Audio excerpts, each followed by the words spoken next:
welcome to this episode of Unraveling the Veil with your host, Yara Rose, also known as Katie Mosier, from the yararose.com website. That is YARAROSE.com. Hi, everyone. Welcome to this episode of Unraveling the Veil. I'm so excited to have you here with me today. I always love conversing with you and offering different perspectives on life, and I hope that you're enjoying this podcast. I did want to start off today with talking about impermanence because it's been a common theme in my life recently. In the last 8 months, my husband's childhood home was burned down to the ground. This was a home that his parents have lived in since they graduated from high school and had lived in their entire life and were still living in. His maternal grandmother transitioned to the non-physical, and one of his childhood pet horses also transitioned into the non-physical. In the last couple of weeks, my father lost his first cousin, who was also the best man at his wedding. Needless to say, the concept of non-permanence of life and things has been at the forefront of all of our minds recently. I was interested in what the definition of impermanence was. So, of course, I looked it up. And according to Merriam-Webster.com, impermanence is quality or state of being impermanent, which then goes on to define impermanent as being not permanent. Cambridge.org defines impermanence as the state of not lasting forever or not lasting for a long time. I struggle with this concept some because it seems to me like our lives were built with this idea that we are to go through life and accumulate things or to achieve specific goals, which usually have things and people and status attached to them. And I know when I went through my extreme depression and anxiety and my work burnout in 2017, my sister tried to explain the idea of impermanence to me because I was struggling so much with I'm doing everything right. I graduated from college. I got the 4-year accounting degree. I've been working in accounting work. I've been steadily working myself up from one position to another position. And I feel like I failed somehow. I feel like I didn't reach the potential that I was trying to or the goals that I was trying to. And she was trying to point out that life doesn't exactly go that way. It flows. And even though I may not still be in the position that I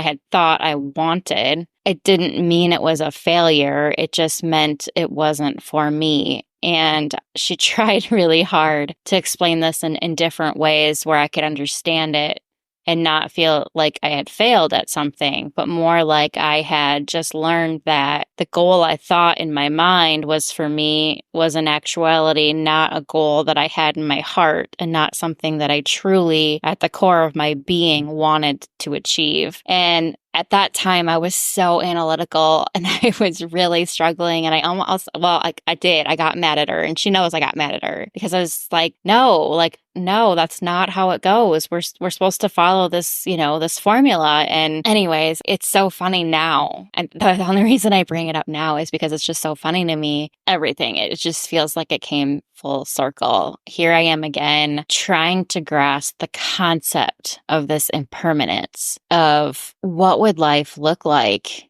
if you lost everything that you had been working for, your house. My in-laws lost so much of their life, like the things that you get, when my father-in-law retired, the shadow box he got from his years in the service of being a police officer, and just all of these things that you accumulate with life that have memories and hold specific value, sentimental value to you, and maybe even some of the things that were handed down from generation after generation up in flames within a matter of hours. It's just gone. And it really makes you sit back and be like, wow, what am I trying to do? Why? If that happened to me, how would I feel? And what is the lesson here? What is the takeaway? And I was speaking with Spirit about it one day a couple weeks ago, and they said, Katie, wouldn't it be fun and wouldn't it make more sense for you to not set your attachment to things on specific people and a specific house and all of these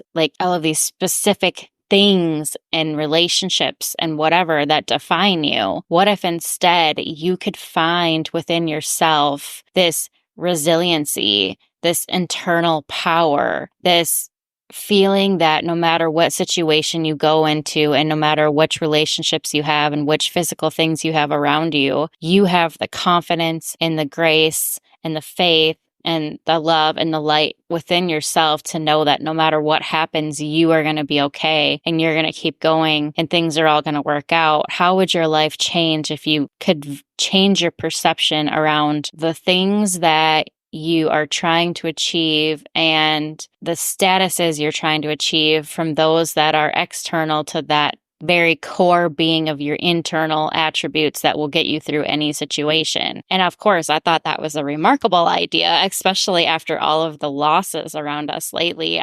That was like, yep.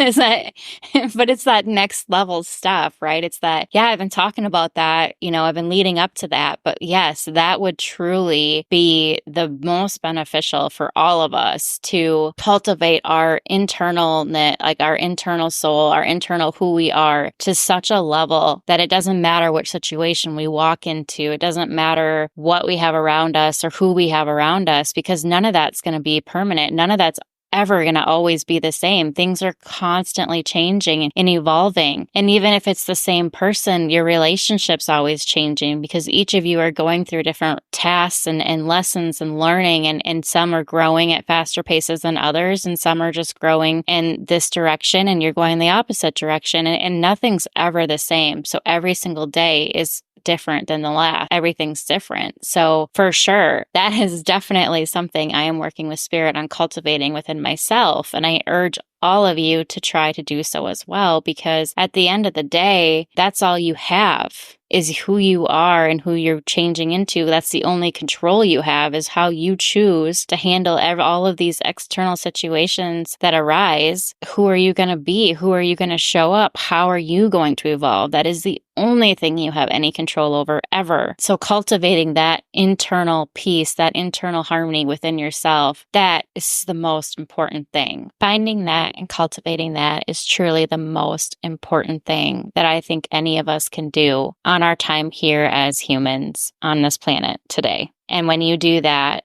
you create this higher vibration that goes out into the world and everyone feels it and everyone wants it. And then they start doing that for themselves. And I think that that's the key to making this world a much better place. I mean, can you imagine everyone going out and being their best versions of themselves and being completely happy, content, and satisfied with who that is, regardless of what anyone else is saying? When you have internal peace inside of yourself, the world opens up. The possibilities are amazing and the potential is endless for what could happen. And the best part is it doesn't even matter what's going to happen because you're going to be set to handle anything. If it's an uphill or a downhill or a complete blindside, you're going to be equipped to handle everything because you've done the internal work. You've found self-love within yourself. You've cultivated the healing within yourself that you needed to feel appreciated and loved and valued, no matter what anyone else says.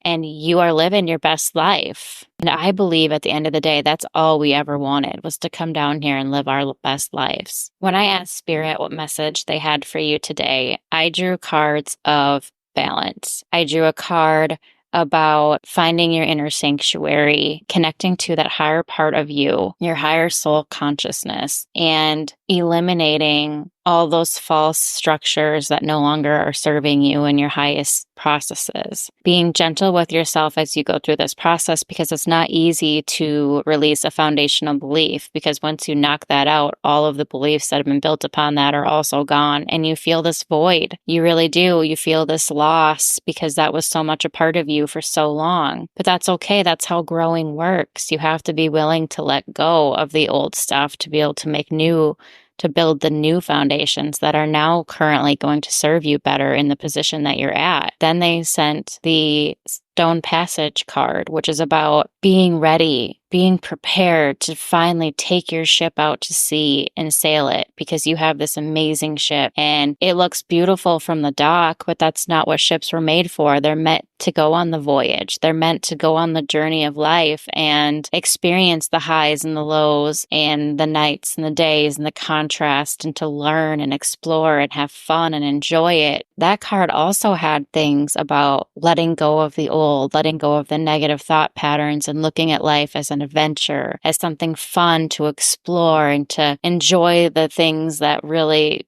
satisfy you and to learn from the things that are unsatisfying. All of that polarity, those opposites, that helps you learn. So maybe it didn't taste so good. That's okay. Then you can try again next time. You can do a slightly different recipe, or maybe that's just not the recipe for you, but it's not a bad thing to try something that you don't like and learn from it, because that's knowledge that you can take with you. And while you're on your journey, make sure that you stay connected to your higher self. Make sure that you take time each day to connect with that higher version of you, and just make sure that you're still on the right track, that you're following the guidance that your higher self's sending you. That is how you stay balanced no matter where you go, is by constantly reconnecting to that higher part of yourself, by constantly reestablishing that connection to you every single day, and understanding that no matter what situation that ship encounters that day, you are going to be okay. You have this huge community of non-physical. You have this huge piece of you that is not incarnated, that is looking out for you and guiding you and sending you so many signs and so much love every single day. And you're here to have fun, and you're here to learn, and you're here to thrive, and you're here to explore life's balance. You have the sanctuary and you have the open seas, but you can have all of that within yourself as long as you do the work to cultivate it. And I think that's what the message is today, is to cultivate everything you need inside of you. So that way it doesn't matter what happens in your life. You're prepared and you're ready, and you're blossoming into that beautiful version of yourself that you always wanted to be. I really love you guys. I really hope that this message helps you. I just want the best for all of you. I really do. And I want you to thrive no matter what happens in your life. Thank you so much for joining me today, as always. And I wish you the most love, light, and inspiration. With all of my love, Yara Rose.